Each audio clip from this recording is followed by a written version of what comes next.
ఎంతో గొప్ప సుదీర్ఘ చరిత్ర కలిగిన తెలుగు చిత్రసీమ రంగంలోని అలనాటి మేటి తారల గురించి ఎంత మాట్లాడుకున్నా తనివి తీరదు అని చెప్పాలి.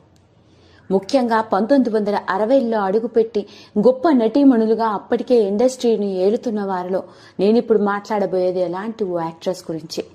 ఈవిడ గురించి ఎంత మాట్లాడినా తక్కువే అని చెప్పాలి. నాట్యానికి ఊపిరి పోసి నాట్యం అంటే ఇలా ఉంటుంది అంటూ ఓ దశాబ్ద కాలం పాటు తెలుగు చిత్రసీమ రంగాన్ని తన నాట్య భంగిమలతో ఒక ఊపు ఊపేసింది. ఆవిడ నాట్యం ఎంతలా ప్రభావితమైందంటే ఆవిడ ఇండస్ట్రీలో లేకపోయినా క్లాసికల్ డాన్స్ అంటే ఆ గొప్ప నటీమణి తప్ప ఇంకెవరూ చేయలేరు అన్నట్లుగా ఇప్పటి తరం వరకు వాళ్ళు కూడా గుర్తుంచుకోగలిగిన గొప్ప డాన్సర్ మరియు యాక్ట్రెస్ కూడా. మరి ఇంతకీ ఆ గొప్ప నటీమణి ఎవరో కాదండి, ఎల్ విజయలక్ష్మి గారు. ఎల్ విజయలక్ష్మి గారి గురించి ఎంత మాట్లాడినా తక్కువే అని చెప్పాలి. చిత్రసీమ రంగంలోకి 1960లో అడుగుపెట్టి దశాబ్ద కాలం పాటు విభిన్నమైన సినిమాలలో ముఖ్యంగా క్లాసికల్ డాన్సర్గా అప్పట్లో తెలుగు చిత్రసీమ రంగంలోనే ఓ కొత్త ఒరవడిని సృష్టించిన గొప్ప నటీమణి ఈమె. ఓ చైల్డ్ ఆర్టిస్ట్గా తన 14 ఏళ్ల వయసులో తెలుగు చిత్రసీమ రంగంలోకి అడుగుపెట్టింది. 9 ఏళ్ల వయసులోనే క్లాసికల్ డాన్సర్గా ఎన్నో డాన్స్ పర్ఫార్మెన్సెస్ ని ఇచ్చి మంచి గుర్తింపు సంపాదించుకున్న తనకి మొట్టమొదటిసారిగా తన చిన్న వయసులో సిపాయి కూతురు అన్న సినిమాలో నటించే అవకాశం రావడం జరిగింది.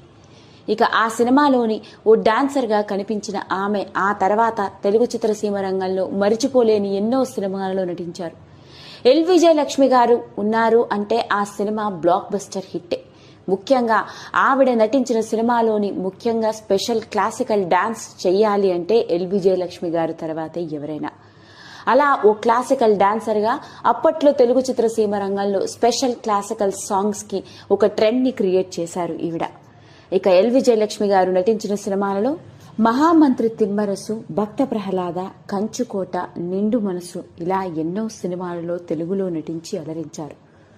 క్లాసికల్ సాంగ్స్ కి పెట్టింది పేరుగా ఎన్నో సినిమాల్లో స్పెషల్ క్లాసికల్ సాంగ్స్ లో నటించడం మాత్రమే కాదు, హీరోయిన్ గా కూడా అలరించడం జరిగింది. అలాంటి ఎల్ విజయలక్ష్మి గారు కేవలం తెలుగులోనే కాదు, దశాబ్ద కాలంలో తమిళ్, మలయాళ భాషల్లో కూడా తనదైన నాట్యంతో అందరినీ అలరించింది. అలా అందరినీ అలరించి పెళ్లి చేసుకుని దేశాన్ని వదిలి వెళ్లిపోయి యుఎస్ లో సెటిల్ అయి దాదాపు 50 ఏళ్ల తర్వాత తిరిగి ఈ మధ్య కాలంలో మన తెలుగు తెర వైపు రావడం జరిగింది. రీసెంట్ గా ఎల్ విజయలక్ష్మి గారు అవార్డు ఫంక్షన్ కి రావడంతో ఆవిడకి సంబంధించిన ఎన్నో ఆశ్చర్యకరమైన విషయాలు వెలుగులోకి వచ్చాయి. ముఖ్యంగా ఎల్ విజయలక్ష్మి గారి భర్త మరియు ఆవిడ కొడుకు ఎవరో ఏం చేస్తున్నారో తెలిస్తే మనకి నోట మాట రాదు అని అనడంలో ఎలాంటి అతిశయోక్తి లేదండి. మరి ఇక ఆ విషయంలోకి వెళ్తే, ఇక ఎల్ విజయలక్ష్మి గారు హీరోయిన్ గా రాణిస్తున్న రోజుల్లోనే 1969లో సుర్జిత్ కుమార్ దే దత్తా అనే ఓ ప్రముఖ సైంటిస్ట్ ని పెళ్లి చేసుకుని ఫిలిప్పైన్స్ లో సెటిల్ అవ్వడం జరిగింది. సైంటిస్టే కదా అని అనుకుంటే మాత్రం పొరపాటేనండి. ప్రపంచ ప్రఖ్యాతిగాంచిన సైంటిస్టులలో ఈయన కూడా ఒకరు అని చెప్పాలి. అది ఎలాగయా అంటే 1940-60లో వచ్చిన గ్రీన్ రెవల్యూషన్ లో భాగంగా ఎలాంటి ఫర్టిలైజర్స్ వాడకుండా అత్యంత దిగుబడిని ఇచ్చే వరి వంగడం అయిన IR8 అనే ఒక వరి వంగడాన్ని కనుక్కున్న గొప్ప శాస్త్రవేత్త ఈయన. సాయిల్లో ఫర్టిలైజర్స్ వాడకుండా అగ్రోనమీలో, అగ్రికల్చర్లో ఎలా సేద్యం చేయాలి, వరిని ఎలా పండించొచ్చు అన్న వాటి మీద ఎన్నో ఆర్టికల్స్ రాశారు. ఓ సైంటిస్ట్ గా రాణిస్తూనే ఆయన ఎన్నో పుస్తకాలు కూడా రాయడం జరిగింది. అలాంటి గొప్ప వ్యక్తిని పెళ్లాడారు ఎల్ విజయలక్ష్మి గారు. ఇక ఎల్ విజయలక్ష్మి గారు కూడా పెళ్లి తర్వాత ఆమె కూడా తన చదువుని కొనసాగించారట. తాను సినిమాలతో బిజీగా ఉండడంతో కేవలం 10th వరకే చదువుకోవడంతో పెళ్లైన తర్వాత తాను డిగ్రీ కూడా చేశానని, అకౌంట్స్ లో మాస్టర్స్ కూడా చేసి వర్జీనియా పాలిటెక్నిక్ యూనివర్సిటీకి ఫైనాన్స్ డైరెక్టర్ గా 14 ఏళ్ల పాటు పనిచేశారు.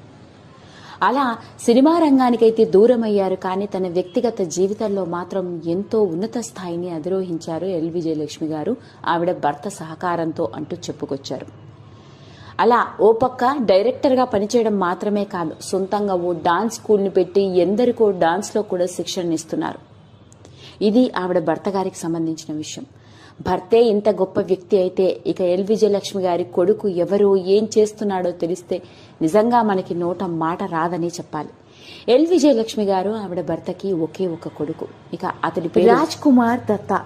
ఇతడు ఎంత టాలెంటెడో తెలిస్తే మాత్రం మనందరం ఆశ్చర్యపోవలసిందే. 21 వయసులోనే ప్రపంచ ప్రఖ్యాతిగాంచిన హార్వర్డ్ యూనివర్సిటీ నుంచి MBA చేశాడు.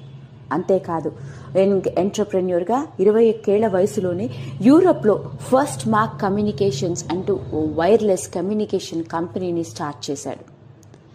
అలా చిన్న వయసులోనే యంగ్ ఎంటర్ప్రెన్యూర్గా స్టార్టప్ కంపెనీస్ని స్టార్ట్ చేసి ఆ తర్వాత సిస్కో లాంటి కంపెనీకి డైరెక్టర్గా పనిచేసి ఇప్పుడు సొంతంగా బ్లూమ్ రిచ్ అనే మల్టీ-బిలియన్ కంపెనీ ఇతడి సొంతం. వరల్డ్లోనే లీడింగ్ కామర్స్ సాఫ్ట్వేర్ కంపెనీగా ఎంతో గొప్ప స్థానంలో ఉన్నాడు ఇతను. 40 ఏళ్ల వయసులోనే పెద్ద కంపెనీకి మల్టీ-బిలియనియర్ ఇతడు. బ్లూమ్ రిచ్ అనే కంపెనీ ఎంత పెద్దదయా అంటే ఈ కంపెనీ కేవలం యుఎస్లోనే కాదు, UK, యూరోప్, ఇండియాలో కూడా ఉంది. దాదాపు 4,000కు పైగా ఎంప్లాయీస్ ఈ కంపెనీలో పనిచేస్తూ ఉంటారు. అంత పెద్ద కంపెనీని స్థాపించింది ఎవరో కాదు, స్వయాన మన ఎల్ విజయలక్ష్మి గారి కొడుకే. అదండి అసలు విషయం. అర్థమైపోయింది కదా ఎల్ విజయలక్ష్మి గారి భర్త మరియు కొడుకు ఎంత పెద్ద స్థానంలో ఉన్నారు. దానికి లేటెస్ట్ గా వెలుగులోకి వచ్చిన ఈ విషయం ఇప్పుడు నెట్టింట్లో తెగ వైరల్ అవుతోంది. ఈ వీడియో కనుక మీకు నచ్చినట్లయితే లైక్ చేయండి, షేర్ చేయండి, సబ్స్క్రైబ్ చేసుకోండి. మరిన్ని వీడియోస్ కోసం పక్కనే ఉన్న బెల్ ఐకాన్ని నొక్కడం మాత్రం మర్చిపోకండి.